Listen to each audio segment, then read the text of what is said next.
As if being a teen weren't hard enough, next year Chevy's rolling out something called Teen Driver on the 2016 Malibu.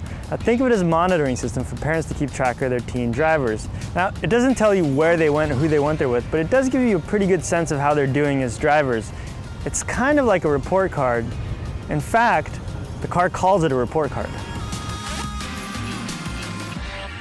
So as soon as teen drivers engage, there's a few systems that kick in automatically that the teen can't actually turn off. Those include ABS, stability control, and avoidance braking. And the teen has no control over those, but the parent can set them up ahead of time and make sure they're in place. So there's a couple of things that it does.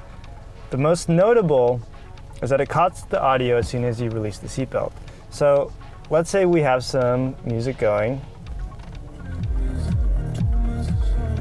I take the seatbelt off, and the music automatically cuts, and it does the same in the passenger seat. You put the seatbelt back in, and we're jamming. But the brains of the system are right here. So let's go into settings, teen driver, enter our top secret pin that the teen doesn't know about. So there's a couple of things you can manage here. The first is audio volume limit. So let's say you're tired of your teen driving around the neighborhood blasting Fetty Wap. Well, you can turn on audio volume limit and it'll limit how loud the system can go. Go back here and you have teen driver speed warning.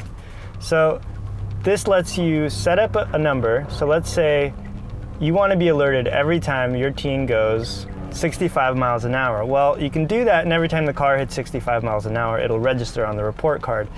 And the system goes all the way up to 75. But if you're going that fast, well, you're in trouble, mister.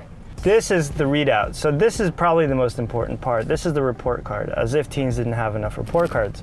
So it tells you how far the driver's gone. This is maximum speed.